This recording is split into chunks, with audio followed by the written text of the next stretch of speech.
One day, as Elena was cutting the fish they would eat that day, she suddenly felt something out of the ordinary that would change her actions and her view of the world for the rest of her life.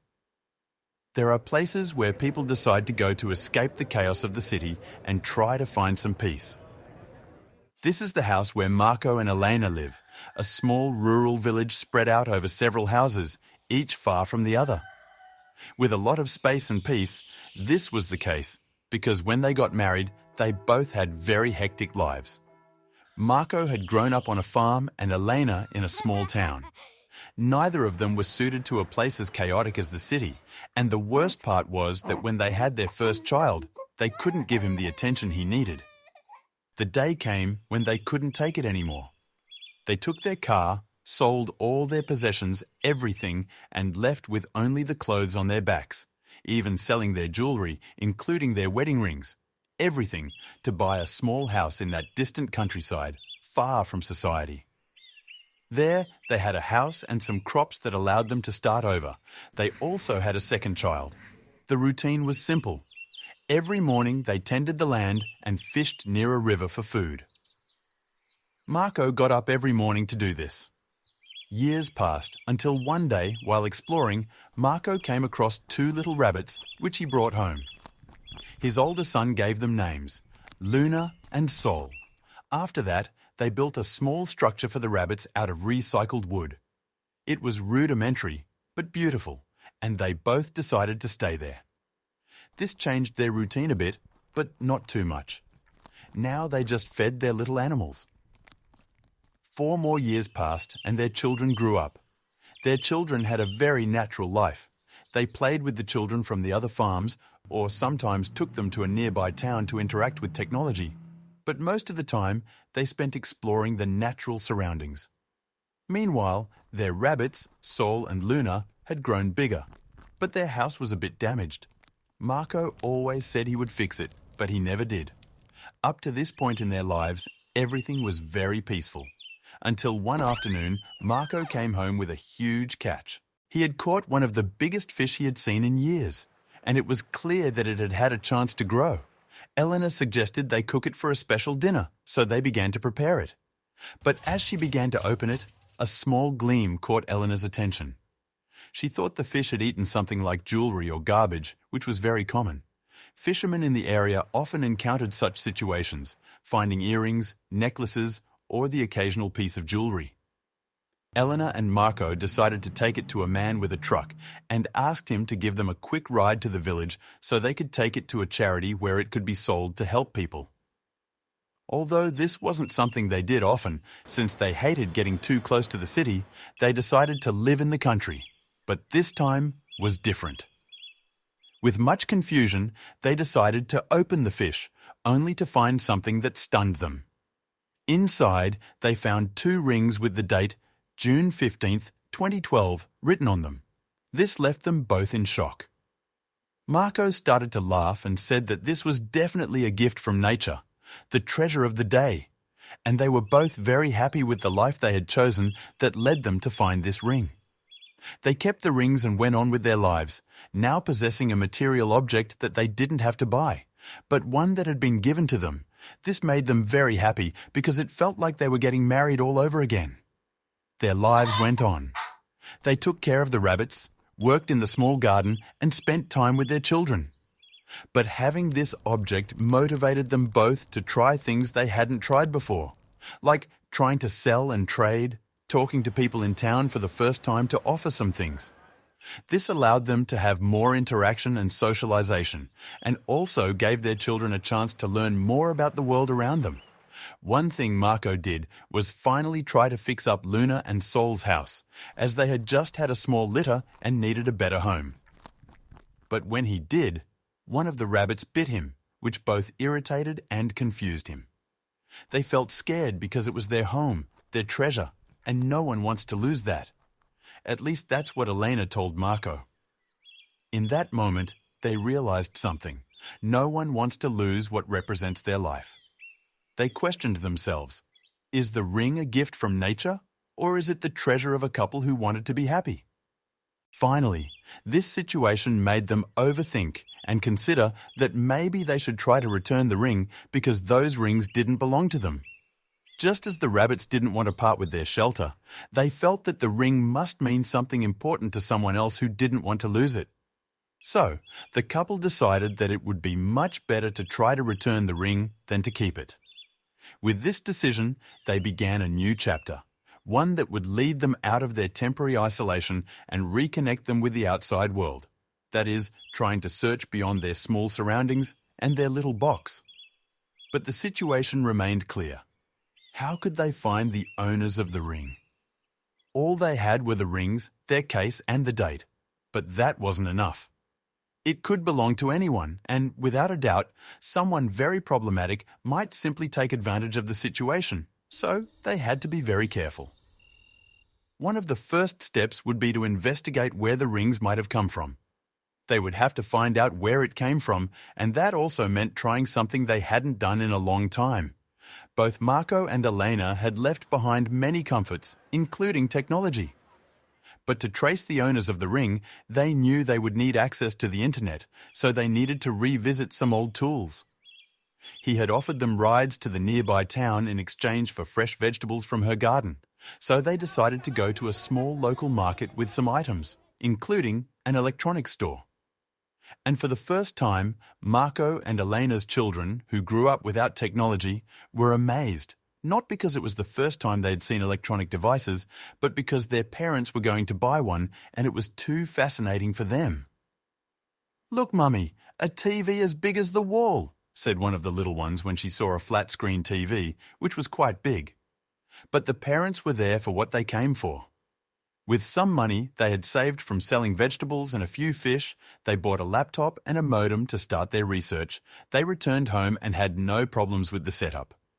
Having lived in cities for years, it was completely normal for them. After organising everything, they finally switched on the computer and the search began.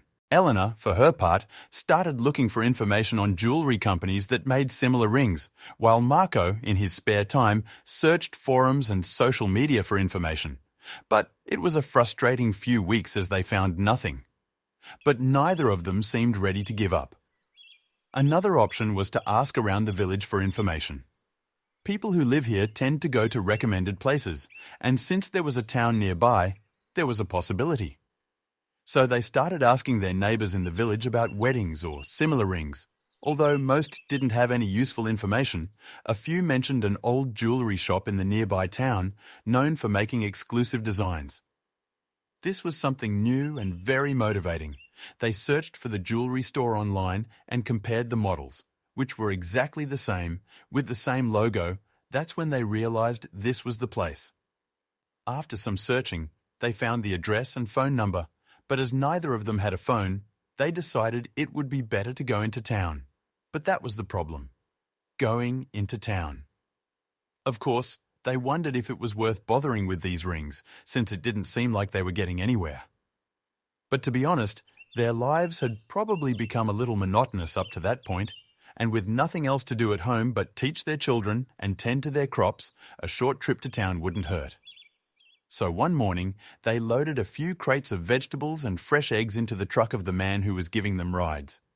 He agreed to take them to the city, and with him were the children, who were excited about the trip, especially since it was their first time in such a big place full of tall buildings. Their parents weren't so keen on the idea of returning to society. They had lived in peace, away from the loud noise and car fumes. So during the journey, they probably spent their time thinking about what an intense and unbearable place the city would be. But when they arrived, it wasn't as noisy as they remembered. The children were very excited to be in this place, and finally they arrived at the jewellery shop, a stylish building with showcases that glistened in the sunlight. As they entered, they were greeted by a friendly sales assistant who listened carefully to their story. When they showed him the ring, his expression changed and he explained, "This design is from the 2012 collection, a year in which they had a fair number of weddings, not many, but they were valuable." He mentioned that they would have no problem finding the couple and returning the ring to them, but they insisted that they'd prefer to hand it over themselves. The man agreed and said he would keep an eye out for any information. He also gave them a list of couples to look for themselves.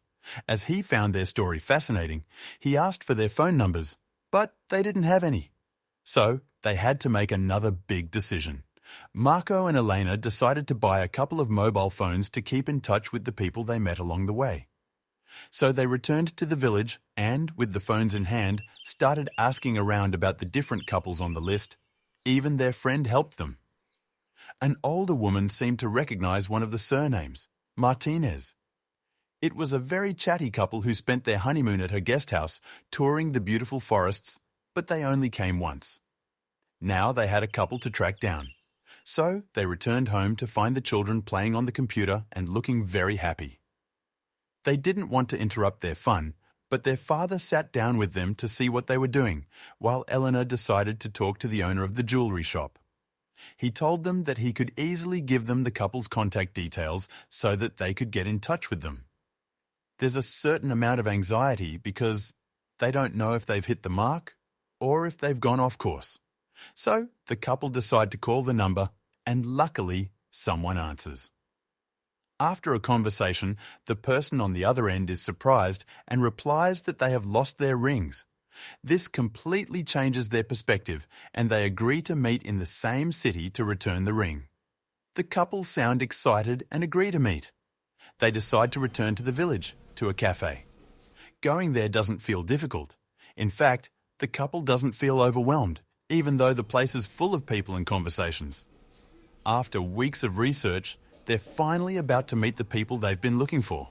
It's been a huge effort to make this meeting happen, and they have a lot of questions they want to ask, and will probably ask a lot of questions. Even though they look a little tired, they know this is going to be a big moment. Finally, as the children play with the phone and their father watches, Elena doesn't take her eyes off the door until she finally sees the couple come in. Marco and Elena's plan was to hand over the ring in the hope that it would not take up much of their time. But now, faced with the situation, there is a sense of melancholy. These rings mean a lot to them. It was their first gift from nature and the thing that changed their lives completely. It's a symbol, and they wonder if they made the right choice. The middle-aged couple arrive, and when they see each other, they recognize each other immediately.